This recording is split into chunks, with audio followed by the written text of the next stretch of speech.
The national average, $3.98 a gallon. That was in early May. And the current price is 23 cents more per gallon than it was in July 4th of last year. Our guest is Clark Hodges. He's a financial strategist. He has been with us before. I'm telling you, if something really goes berserk wrong in Iraq, and that is possible, I guess we could see it go up even more. And Clark, welcome back. It's good to have you again. What are your feelings on the $3.48 on the 4th last year, $3.71 the national average this year? What about the problems in the Middle East? Will that affect, not could it, but will it affect prices? Well, I think it already has affected prices. I think if we didn't have that crisis that reared its head about 2 weeks ago, that you probably would have a little bit more, maybe $3.55, $3.60 at the most type of price. I think that's added to it somewhat. And I think the economy being a little better, you probably have more people who have gone out and said, we're definitely going on vacation this summer. So there's more of a demand, I'd say, this year.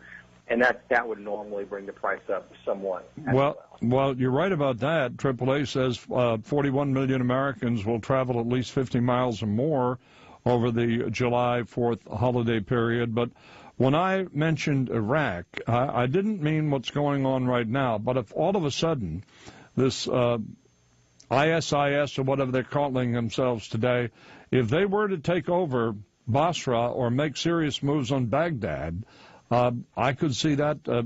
I could see that affecting the price. Can't you? For sure, no doubt. That would set it up over 4. I think that would definitely do it, and that's the type of thing that it really could have legs and be something that is around for a while. And if that's the case, we're over $4. Well, that would be, and in places like Chicago or some places in California where they have to put in all these additives, it could even shoot to close to $5 a gallon, and it's just unreal. Now, I'd also like to ask you, we're never going to see $2.50. Newt Gingrich said that gasoline can be $2.50. Or should be. I don't think it'll ever be that again. But if we were to build the Exxon pipeline, or it's not the Exxon, it's the pipeline from Canada down to Texas.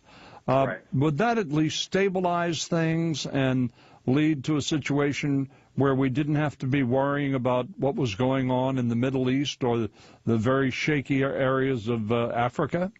Yes, I don't think you could say that the pipeline being built would definitely knock so many cents or off the price. But stability. But I do think it would be stable and make us a little bit less reactive to headlines.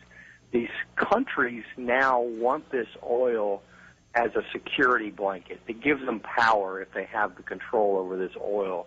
And so any move that we can make to take that a little bit out of the equation to where it's not as big of a deal from the big gorilla America needs to buy their oil. We don't need to buy as much. It's not as attractive a commodity for their safety and their security. That's why these little dust-ups happen over there. So I think it would be a good long-term move that would substantiate and make it more consistent on a pricing basis. But, not dropping. I can't say for sure how many cents it would make a difference. And but what it would do is give a sense of stability, and we would become more of an oil exporting nation, and it would be a security blanket like for Europe or parts of Asia that they didn't have to worry. The United States is stable. The oil is coming. They're not going to be these dust-ups like they have in Africa from time to time or all across the Middle East. But I don't look for a dramatic drop in prices, even if they do build it. I think it will provide a kind of, when they get around to it, if they ever do, a stable situation, because the Canadians, if they don't bring it down to Texas, they're going to take it through Canada out to British Columbia, aren't they? No doubt. They're going to build it. You're right. They're going to do something to get it done, and you'd love the economic benefit of having it, really. Absolutely. It would help. And again, Newt Gingrich was way off base, wasn't he, when he said gasoline should be no more than $2.50 a gallon?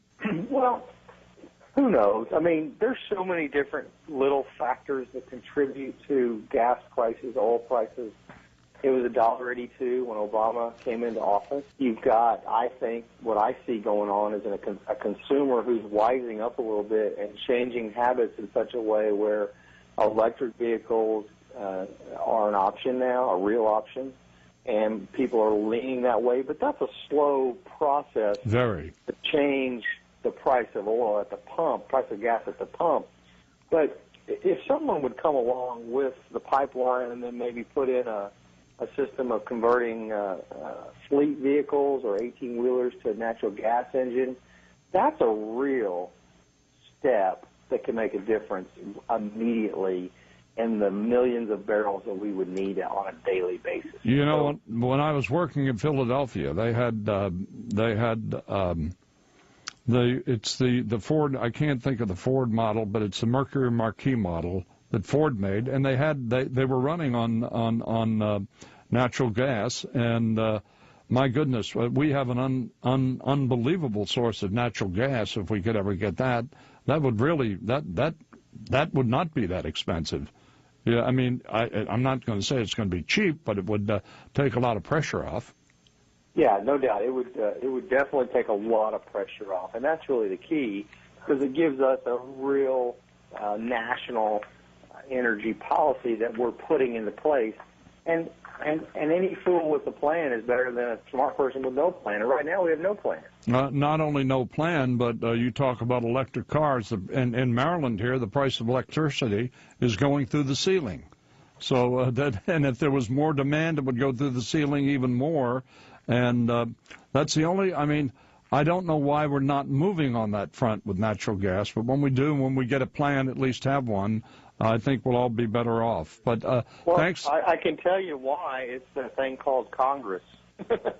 Yeah, and the administration, I think. Politicians. Yeah, that's better. Yeah, and this administration, the president has told everybody to pay much more for energy, and the windmills and things like that. They all look nice. Even though they're killing a lot of birds, it's the most expensive way to generate energy in the world. And the cheapest way is oil and natural gas, and we got a lot of it if we only can get our hands on it. Thanks a lot. Thank you. All right, Clark, thanks for being with us today. Weekend. We do appreciate it.